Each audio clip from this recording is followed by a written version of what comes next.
Just before we begin, Jeff just brought up an excellent point about the signs and wonders thing that we were just looking at, and people not just believing in the sign, it being worthless, or it not being something that will convince them. When Yeshua is giving the story about the rich man and Lazarus, he says to him, send someone back to him from the dead. And he says, well, it's not going to matter if they see someone raised from the dead. That's not going to convince them. They've got Moses and the prophets. Let them hear them. It's exactly the same thing. You hear the word and you're going to believe it, otherwise you're not. And no matter how many signs and wonders you see, you're never going to believe in his name. So back to verse 11, it says, and Yehovah said to Moshe, how long shall I be scorned by these people? How long shall I not be trusted by them with all the signs which I have done in their midst? He's actually kind of run out of patience with them at this point, which is what we're going to see. This is what he says.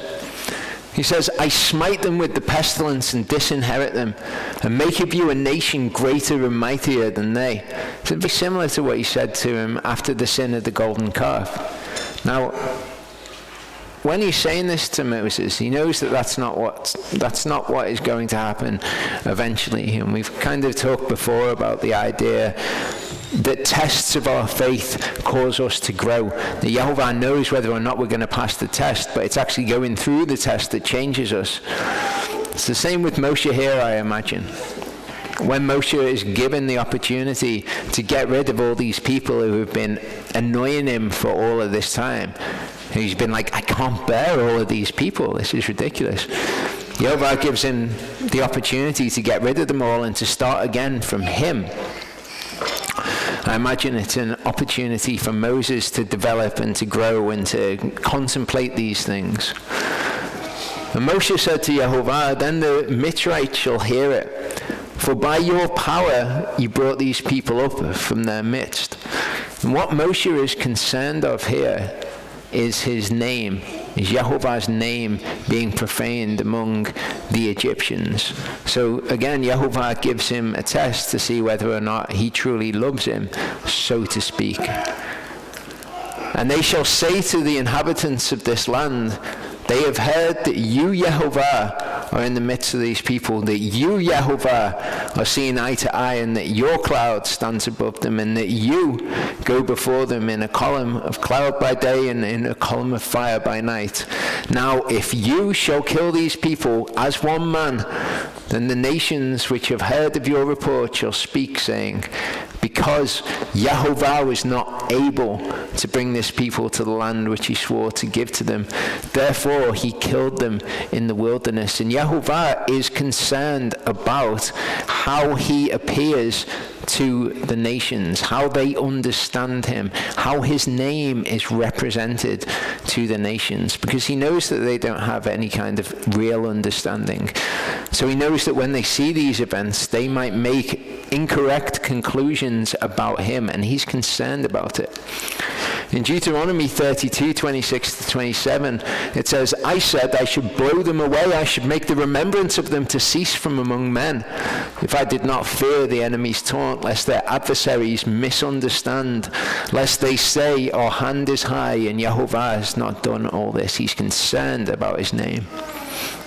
Deuteronomy 9, 23 to 29 says, and when Yehovah sent you from Kadesh Barnea, saying, go up and possess the land which I have given you, then you rebelled against the mouth of Yehovah your Elohim, and you neither trusted him nor listened to his voice. So this is sin of the spies that's talking about. You didn't trust him. That's what he says. How long will it be until they trust me?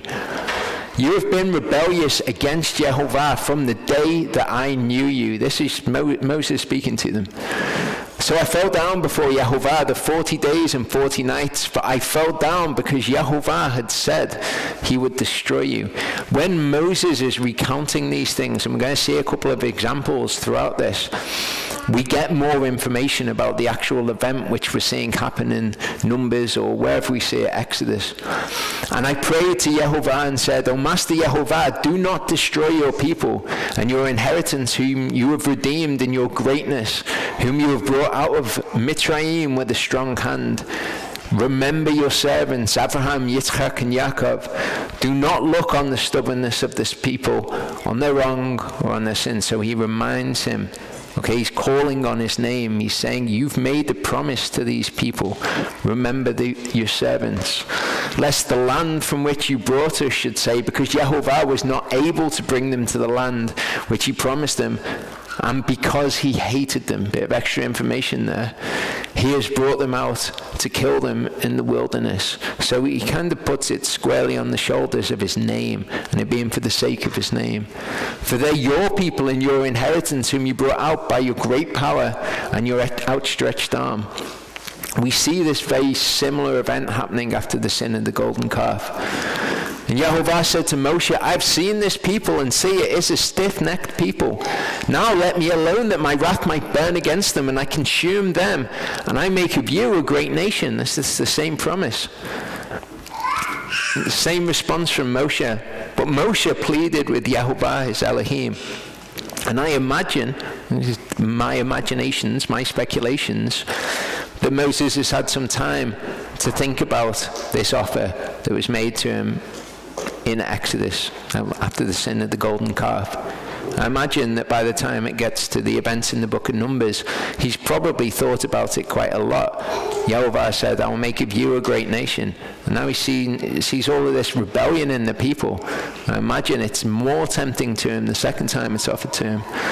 But Moshe pleaded with Yehovah his Elohim and said, Yehovah, why does your wrath burn against your people whom you brought out of the land of Mitzrayim with great power and with a strong hand? Why should the Mitzrites speak and say, for evil he brought them out, to kill them in the mountains and to consume them from the face of the earth? Turn from the heat of your wrath and relent from this evil to your people. So it's the same thing that he comes to the same conclusion. No, we can't do this because they're going to misunderstand what's happened. They're going to see him having freed them from Egypt, and now he's brought them out into the wilderness to kill them, and they're going to misunderstand who Yehovah is. Remember Abraham, Yitzchak, and Israel. The same thing he says to him. Your servants to whom you swore by yourself and said to them, I increase your seed like the stars of the heavens.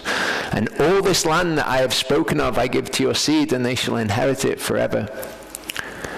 In Ezekiel 36, 20 to 29, we see this issue of his name being profaned amongst the Gentiles from a different perspective. Yehovah says, and when they came to the Gentiles, wherever they went, they profaned my set-apart name. For it was said of them, these are the people of Yehovah, and yet they have gone out of his land. But I had compassion on my set-apart name, which the house of Israel had profaned among the Gentiles wherever they went. Therefore say to the house of Israel, thus said the Master Yehovah, I do not do this for your sake, O house of Israel, but for my set-apart name's sake, which you've profaned among the Gentiles wherever you went. So this is going to be him regathering us. Okay, and he says, look, I don't do this for your sake. I'm doing it for the sake of my name. This is the same attitude of mind that Moses had. Not for his sake, but for the sake of Yehovah's set-apart name. And I shall set apart my great name, which has been profaned among the Gentiles, which you have profaned in their midst. And the Gentiles shall know that I am Yehovah, declares the Master Yehovah, when I am set apart in you before their eyes. They're going to know me when I am set apart in you. It's the same thing. You display who Yehovah is by setting him apart in yourself, by doing his works like Yeshua. And I shall take you from among the Gentiles, and I shall gather you out of all lands, and I shall bring you into your own land. And I shall sprinkle clean water on you, and you shall be clean. From all your filthiness and from all your idols I cleanse you. And I shall give you a new heart and put a new spirit within you. And I shall take the heart of stone out of your flesh, and I give you a heart of flesh, and put my spirit within you. And I shall cause you to walk in my laws and guard my justices, and do them, and you shall do them. It's not, I'll put my spirit in you, and that will cause you to walk in my laws. Okay, he's saying, I will put my spirit within you, and I shall cause you to walk in my laws. And it's what we were talking about before, and we talked about previously. How did Yehovah circumcise our hearts? How did he get us to follow his laws? Well, he was dealing with a load of people who didn't want to follow all of his laws at first. So what did he do? He exiled them. He got rid of them out of his land. All of this evil's come upon the earth, and it's when the evil comes that his people cry out to him. And we've seen the repeating cycle of this happen over and over again. But it's going to culminate in us who choose to follow his laws, choose of our own free will, and that's been his goal through the entire thing, to set apart for himself a bride, to then be a light to the Gentiles. And he has caused us to walk in his laws and to guard his mishpatim and to do them. He's caused every single one of us, without grabbing us and causing us directly, he's caused us to do it through the play out of history. And you shall dwell in the land that I gave to your fathers, and you shall be my people, and I shall be your Elohim. And now I pray, let the power of Yehovah be great. So he said, you don't want to profane your name. But now he calls on his name. The flip side of it. He says, and now I pray, let the power of Yehovah be great, as you have spoken. Because remember, it was Yehovah who told Moshe what his name was. And now he quotes him word for word. He says, Yehovah is patient and of great kindness, forgiving crookedness and transgression, but by no means leaving unpunished, visiting the crookedness of the fathers on the children to the third and fourth generation. Please forgive the crookedness of this people according to the greatness of your kindness, as you have forgiven this people from Mitzrayim even until now. So what he's doing is he's calling on this. He's calling on Yehovah's name. But he doesn't quite, I don't think, see his name and what actually calling on this is going to result in. And Yehovah said, I shall forgive according to your word. There's going to be forgiveness, Moses. But truly, as I live, and all the earth is filled with the esteem of Yehovah, for none of these men who have seen my esteem, and the signs which I did in Mitzrayim and in the wilderness, and have tried me now, these 10 times, and have disobeyed my voice, shall see the land of which I swore to the fathers. Not any of these who scorn me shall see it. 10 times. It's been 10 times that they've tried me. That's it. Yehovah is patient. He's come to an end of his patience. There's another part of his name. For my servant Caleb, because he has a different spirit in him and has followed me completely, Caleb knew his name. Caleb trusted in his name. I shall bring into the land where he went, and his seed shall inherit it. Since the Amalekites and the Canaanites are dwelling in the valley, turn back tomorrow and set out into the wilderness by the way of the Sea of Reeds. What did it say? Let's consider his name carefully. Now we've seen Yehovah's sentence. Yehovah is patient, of great kindness, forgiving crookedness and transgression. By no means leaving unpunished, visiting the crookedness of the fathers on the children to the third and fourth generation. What are we going to see now? He says, you guys, you're all going to die in the wilderness. Your children, they'll go in and they'll inherit the land. But the children have to endure living in the wilderness for 40 years. They have to bear the sin of their fathers. They have to undergo the consequence of their sin. And that is part of his name. So he says, okay, Moses, there is going to be forgiveness. You call on my name and it will be done according to your word. And this is the part of my name that they're going to see now. Please forgive the crookedness of this people according to the greatness of your kindness. Again, he's calling on the first part. As you have forgiven this people from Mitzrayim even till now. And he says, no. 10 times, Moses. 10 times. Enough. And Yehovah spoke to Moshe and to Aharon, saying, how long shall this evil congregation have this grumbling against me? I've heard the grumblings with which the children of Yisrael are grumbling against me. Say to them, as I live, declares Yehovah, as you have spoken in my hearing, so I do to you. It would be better for us if we died. Really? Galatians 6 verse 7 says, "Be not deceived, God is not mocked.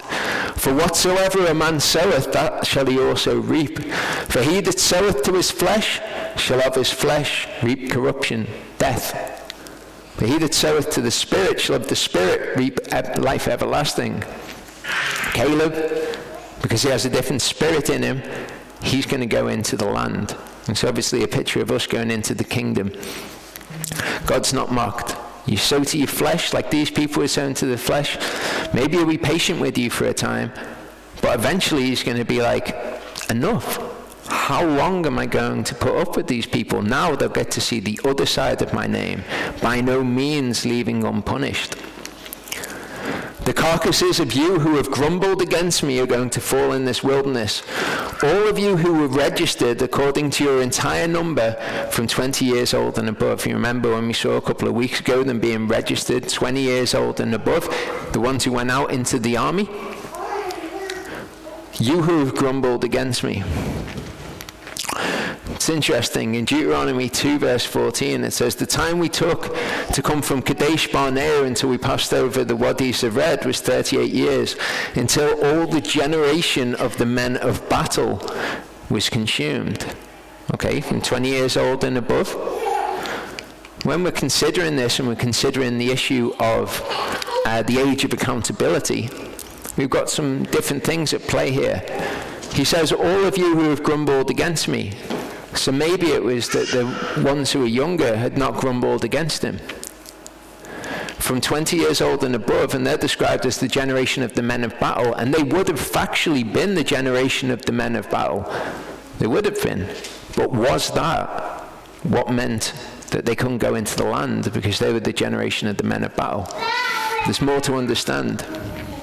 Isaiah 7:14-16, we read it before.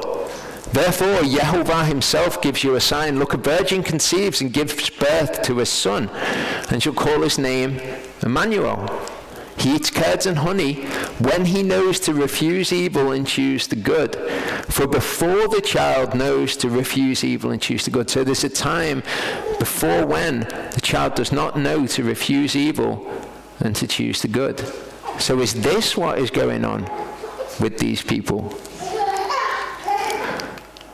I've got to thank Gary for pointing this verse out to me. He said, when we were in the car at Sukkot, he said, "Oh, when I saw the live Q&A, I thought that you were going to bring up Deuteronomy 1. I think, Deuteronomy 1? It says, "And Yehovah heard the voice of your words and was wroth and took an oath, saying, Not one of these men of this evil generation shall see that good land of which I swore to give to your fathers, except Caleb, the son of Jephunneh. He shall see it, and to him and his children I give the land on which he walked, because he followed Yehovah completely. And Yehovah was enraged with me for your sake, saying, You do not go in there either." And you kind of wonder, cover very briefly, what does he mean by "for your sakes"? Is it for your good? In the Septuagint it says "because of you," and that's kind of what the Hebrew means as well. The Lord was enraged with me because of you. That's what he's saying. "Yehoshua the son of Nun, who stands before you, he shall go in there. Strengthen him, for he shall cause Israel to inherit. And your little ones and your children, who you say are for a prey, who today have no knowledge of good and evil." That's the issue. Okay? They have no knowledge of good and evil. So is this age of accountability at 20? Does that have scriptural grounding? It does.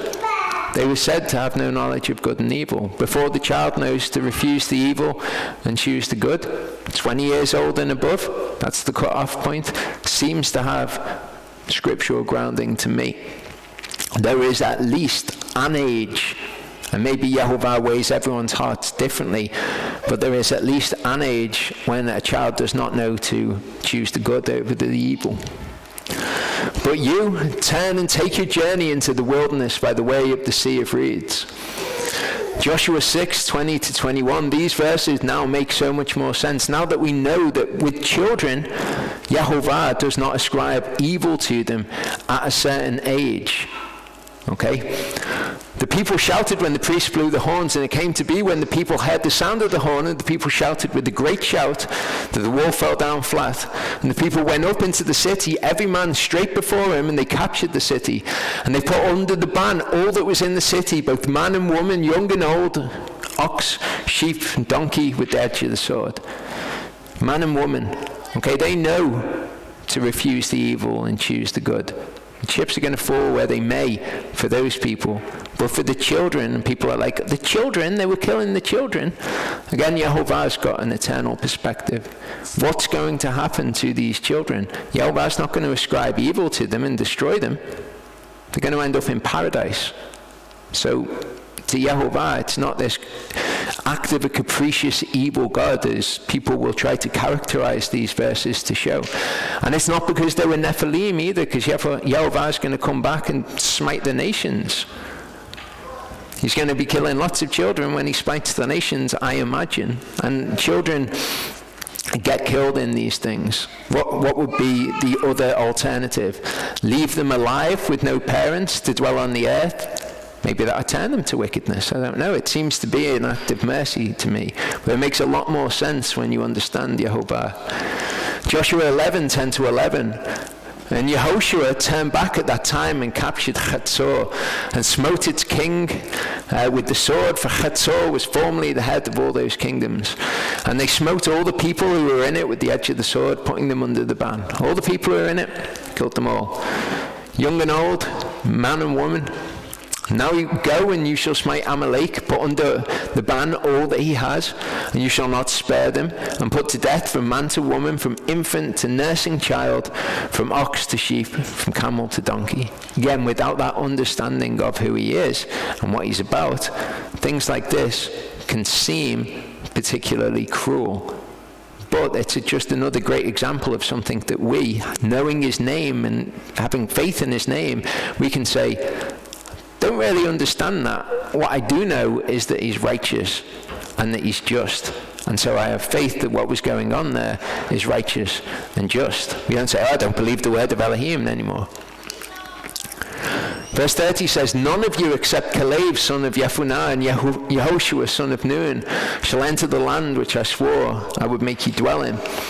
But your little ones whom you have said would become a prey, I shall bring in, and they shall know the land which you have rejected. But as for you, your carcasses are going to fall in this wilderness. This isn't Yehovah speaking directly to them. This is Yehovah saying to Moses, go and tell this to the people. They'll love it. It'll be great. And your sons shall be wanderers in the wilderness 40 years, and shall bear your whorings until your carcasses are consumed in the wilderness. So again, this is the other side of his name. The children are going to bear the sins of their fathers. According to the number of days in which you spied out the land, 40 days, a day for a year. A day for a year you are to bear your crookednesses, 40 years, and you shall know my alienation. That's what it says. So what we have here is before they even enter into the land, they have a form of exile from Yehovah as a punishment for their sin. Yehovah is to be alienated from them before they've even entered in. I am Yehovah, I have spoken, I shall do this to all this evil congregation who are meeting against me. In this wilderness they are consumed, and there they die. Go on, Moses, go and pass this lovely message on to them. And the men whom Moshe sent to spy out the land, who returned and made all the congregation grumble against him by bringing an evil report of the land, even those men who brought the evil report about the land died by the plague before Yehovah. So the 10 people who brought the evil report, they all died. And we've seen before how Yehovah, when he brings a plague, it's the people who are doing evil who are afflicted by the plague. Psalm 53 says, the fool has said in his heart, there is no Elohim. They have done corruptly, and they have done abominable unrighteousness. No one does good. Elohim looked down from the heavens on the children of men to see if there was a wise one seeking Elohim. They have all turned aside. They have together become filthy. No one is doing good, not even one. Have the workers of wickedness no knowledge, who eat up my people as they eat bread, and do not call on Elohim? there they are in great fear, where no fear was, for Elohim shall scatter the bones of him who encamps against you.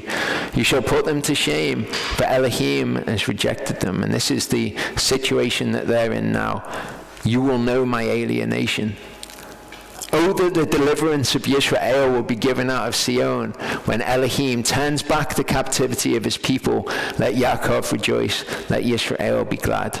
And for them, that's them going into the land. For us, that's us going into the land. Of those men who went to spy out the land, only Yehoshua son of Nun and Caleb son of Jephunneh remained alive. Matthew 19:32-33, if we think of Joshua and Caleb giving this report of Yehovah, believing in his name and getting to enter into the land, we can see that them entering into the land is like us entering into the kingdom. Yeshua said, everyone therefore who shall confess me before men, him I shall also confess before my Father who is in heaven.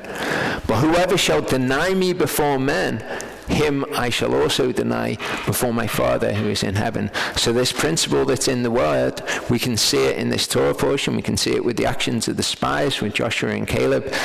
And Yeshua brings it out and fully preaches it. 1 Chronicles 28:8-9 says, and now before the eyes of all Yisrael, the assembly of Yehovah, and in the hearing of our Elohim, guard and seek all the commands of Yehovah your Elohim, so that you possess this good land, and leave it as an inheritance for your children after you forever.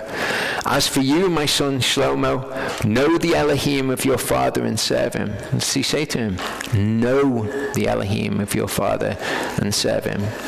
If it was that simple, then people would do it. Serve him with a perfect heart and with a pleasing life. For Yehovah searches all hearts and understands all the intents of the hearts. If you do seek him, he is found by you. But if you forsake him, he rejects you forever. And that's what he's doing to these people. They forsook him. I was speaking to Jeff maybe a couple of weeks ago about what it is when it says, if you seek him, you're found by him. That you are to seek him. And seeking him is very different from seeking something. Saying, I'm seeking God. I want to know who God is. That's not seeking Yehovah. If it's in your heart to seek Yehovah, and that's what you're actually seeking, him, his name, his character, you're seeking that because you know him, then you'll find him. This is not an open promise to anybody that if they're seeking God, they're going to find Yehovah. No, if you're seeking Yehovah, you'll find Yehovah. If you forsake him, he rejects you forever. 2 Chronicles 15:1-2 says, and the spirit of Elohim came on Asayahu, son of Adad. And he went out to face Asa, and he said to him, hear me, Asa, and all Yehudah and Binyamin. Yehovah is with you while you're with him. And if you seek him, he's found by you. But if you forsake him, he forsakes you. And as we've seen, the people that Yeshua came to, they forsook Yeshua. It was just the way that they were. Okay, he came and he said, just believe in the light. But you've not believed in the light. It's okay, don't worry about it, sort of thing. They'd already forsaken him. And when Moshe spoke these words to all the children of Yisrael, the people mourned greatly. I bet they did. And they rose up early in the morning and went to the top of the mountain, saying, see, we have indeed sinned, but we shall go up to the place which Yehovah has spoken of. But Moshe said, why do you now transgress the command of Yehovah, since it does not prosper? In other words, it's not gone well for you, has it? Why are you now going to seek to do this thing which Yehovah has told you not to do? He's told you that he's not in your midst, which we'll see. Do not go up, lest you be smitten by your enemies, for Yehovah is not in your midst. So this is Moses telling the people, Yehovah is not in your midst. Because the Amalekites and the Canaanites are there before you, and you shall fall by the sword, because you have turned away from Yehovah. Yehovah is not with you. He was with you in the beginning, but then you forsook him, and now he forsakes you. But they presumed to go up to the mountaintop, but neither the ark of the covenant of Yehovah nor Moshe left the camp. So the Amalekites and the Canaanites who dwelt in the mountain came down and smote them and beat them down even to Chumah. I've been thinking about how Yeshua's been with people and the way, sighing in his spirit. They all went out to the top of the mountain. The ark didn't go. Moses didn't go. Then they get beaten. I can just imagine what's going on with Moses.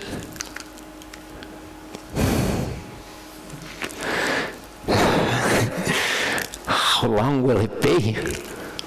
Yeshua would say to people, wouldn't he? He'd say, "You faithless and evil generation, how long will I be with you people?" Deuteronomy 1 gives us more detail on this account. It says, "Then you answered and said to me, we have sinned against Yehovah. We ourselves are going up and we shall fight, as Yehovah our Elohim commanded us. And when each of you gathered on his battle gear, you were ready to go up into the mountain. And Yehovah said to me, say to them, do not go up nor fight, for I am not in your midst, lest you be smitten by your enemies, before your enemies."